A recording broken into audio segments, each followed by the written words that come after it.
It began with a deep, guttural rumble beneath Iceland's frozen surface, so low, so primal, that only the most sensitive seismic instruments noticed at first. But in the days that followed, the signs became impossible to ignore. The ground itself was changing. It lifted and cracked, steaming with pressure from something ancient stirring below. For weeks, geologists watched the Reykjanes Peninsula with growing anticipation, and maybe a little fear. Then one icy morning it happened. The earth split open and fire burst into the sky. What followed was no ordinary volcanic eruption. It was a spectacle, violent and beautiful, terrifying and awe-inspiring all at once. Bright orange fountains of lava erupted from a jagged fissure, shooting hundreds of feet into the air. Thick, black smoke coiled upward like serpents, curling into the sky, while glowing rivers of molten rock flowed downhill, reshaping the land in real time. The world watched through drone footage and live streams, mesmerized by what some scientists and photographers would soon call the most beautiful lava show ever captured. This wasn't just a natural disaster, it was a masterpiece of geology in motion.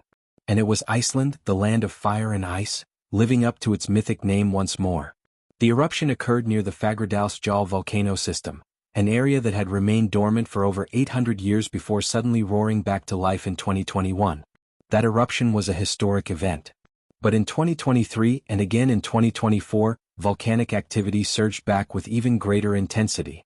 By the time this latest eruption hit in early 2025, experts and locals alike had grown used to the rhythm of awakening giants beneath their feet. But no one was prepared for the sheer artistry of what they would witness this time. Photographers raced toward the lava flows, braving choking gases and searing heat to capture the spectacle. From helicopters, the scene looked almost surreal, a glowing wound in the earth, surrounded by a landscape still dusted in snow. The contrast was cinematic. Pillars of lava sprayed into the air like pyrotechnics from some alien concert. And beneath them, glowing rivers spread out like veins, snaking through valleys and filling lowlands with a pulsing liquid light. To some, it resembled the surface of a distant planet. To others it looked like the opening sequence of a science fiction film. But this was not fiction, it was Earth revealing her raw, elemental soul. What made this eruption so visually stunning wasn't just its size or violence, it was its consistency. The fountains of lava rose and fell in rhythmic bursts, creating hypnotic waves of molten rock that shimmered in every shade of orange, red, and gold. At night, the sky above the lava glowed as if lit by a second sun. The aurora borealis even made an appearance, swirling green and purple overhead, as if nature had decided to put on a double show. For many Icelanders, the eruption brought back mixed emotions. Wonder, yes, but also concern. Lava was flowing toward key infrastructure, and toxic gases like sulfur dioxide drifted toward nearby towns. Scientists worked around the clock to monitor the flow, issue alerts, and keep curious tourists at a safe distance. But the danger only added to the tension, the drama of knowing that something beautiful could also be deadly. Volcanologist Dr. Einar Thorsson described the eruption as a rare blend of scientific importance and sheer visual poetry. His team used drones equipped with thermal cameras and gas sensors to study the event in real time, capturing high-resolution footage that quickly went viral. Within hours, clips of the eruption began trending across social media platforms. Millions tuned in. Some commented with fire emojis, others with reverent silence. No words could really do it justice. But beyond the hashtags and live streams, something deeper stirred in those who watched. Here was nature not just creating destruction but creating art. Lava formed intricate patterns as it cooled, hardening into rope-like coils and swirling textures across the ground. Vents formed bizarre sculptures, pillars and domes that hissed and collapsed, then rose again. The landscape was alive, constantly changing, and yet it felt oddly choreographed, like a performance being directed by the planet itself. And perhaps it was. Deep beneath the crust, Iceland sits on a hotspot, one of Earth's great geological engines. It's where tectonic plates pull apart, allowing magma from the mantle to rise and break through the surface. These eruptions are part of the natural cycle, ancient and ongoing. But rarely do they offer such a visually perfect storm. This eruption somehow seemed to hit every note. Locals near the fishing village of Grindavik spoke of the eruption with reverence. It was like watching the world begin again, one resident said. We stood there in the cold, staring at the fire, and no one said a word. It was like being in a dream. Another called it a reminder that we live on a living planet, and that we are only ever visitors. That sense of wonder spread around the globe. Scientists offered educational breakdowns, explaining how lava cools, why it forms certain shapes, and what the long-term effects might be. Meanwhile, artists and musicians found inspiration in the footage, remixing eruption sounds into electronic beats, or using the visual textures in animation and film. Even fashion designers took note, referencing lava's color palette in their seasonal releases. But behind the fascination lay a pressing question. What does this mean for the future? Are Iceland's eruptions increasing? Could one become catastrophic? The answer, as always, is complicated. Iceland's geology guarantees that eruptions will happen. The country experiences dozens of earthquakes daily, some too small to feel, others strong enough to crack roads and buildings. Volcanic systems like Katla, Hekla, and Brarbunga are constantly under watch. And while most eruptions are localized, some have global consequences.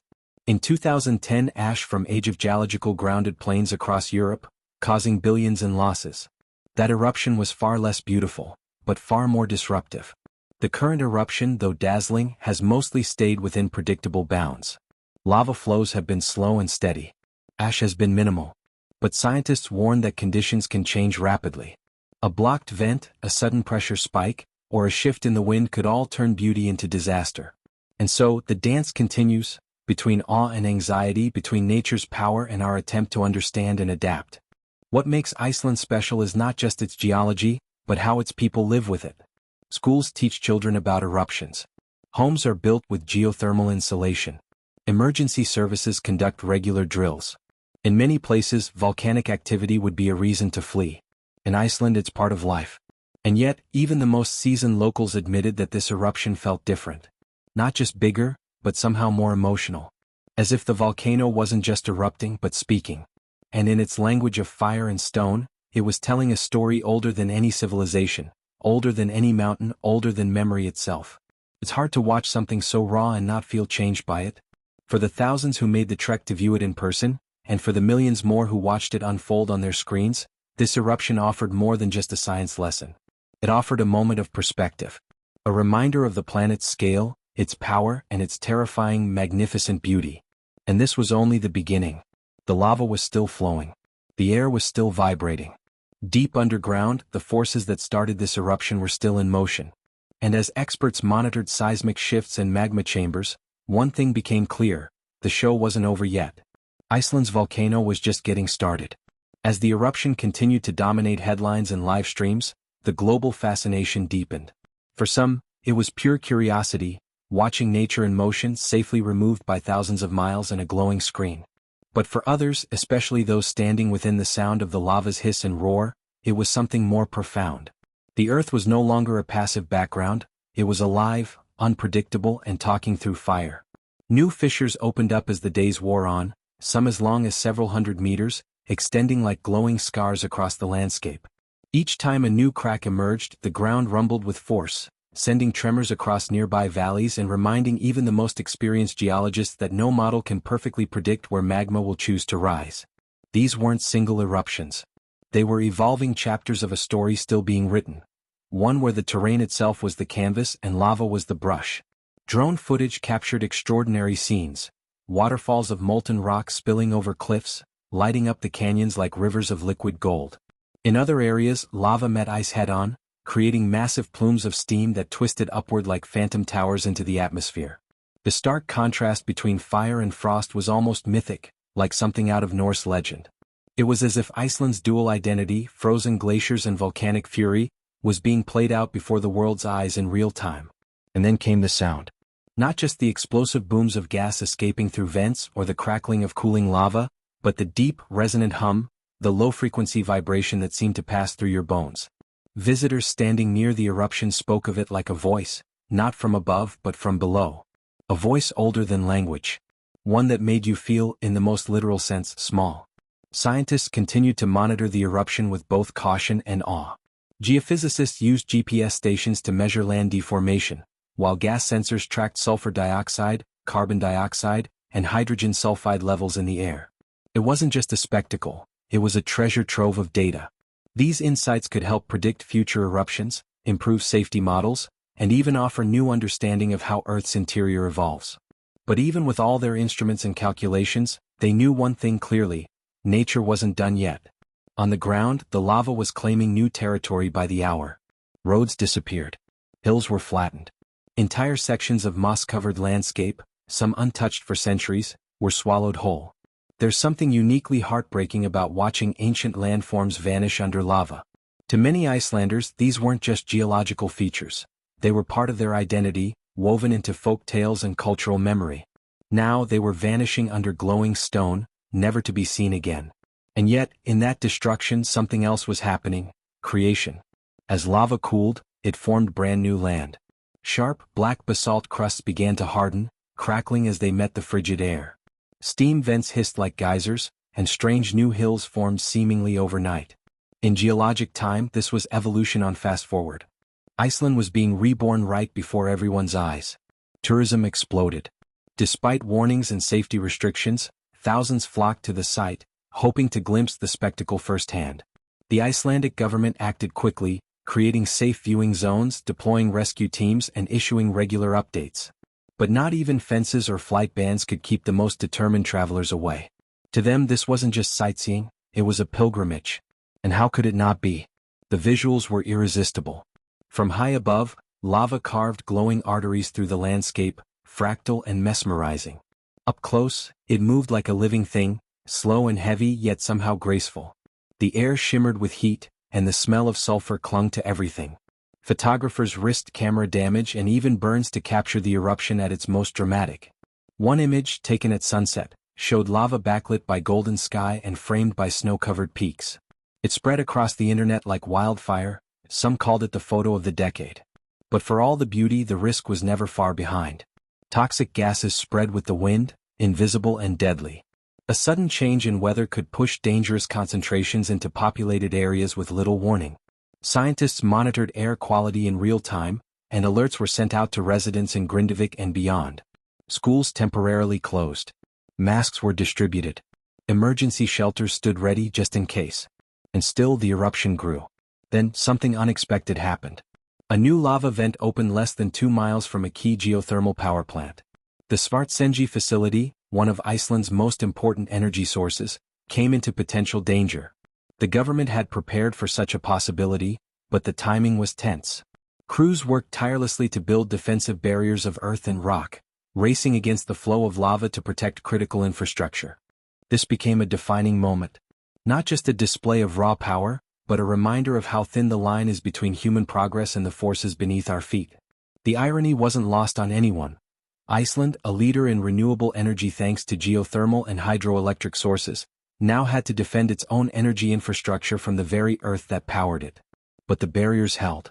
The plant remained safe for now. And as lava slowed in that direction, attention turned back to the extraordinary terrain being formed in real time. What had begun as a single crack in the ground had transformed into a sprawling lava field, dotted with new cones, channels, and craters. Scientists mapped it with LiDAR and drones, naming new features and studying the evolving landscape like a newborn world.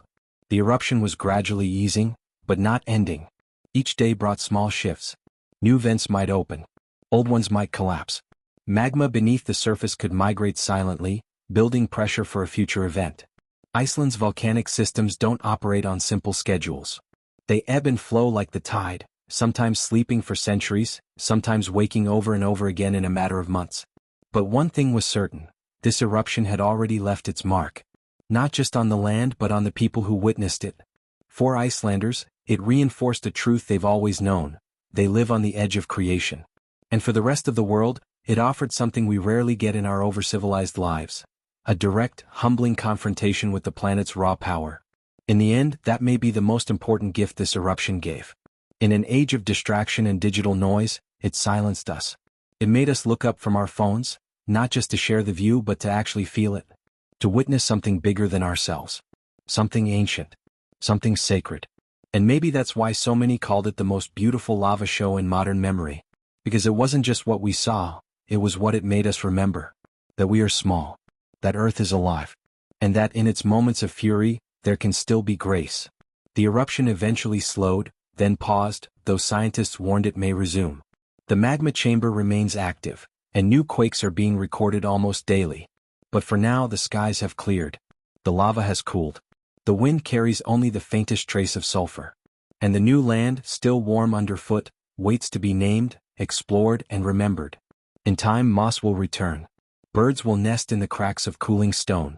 Rain will carve patterns into the black crust. And Iceland will continue its endless cycle of destruction and rebirth. But those who stood and watched the fire, who felt the heat and heard the earth's voice, will never forget what they saw.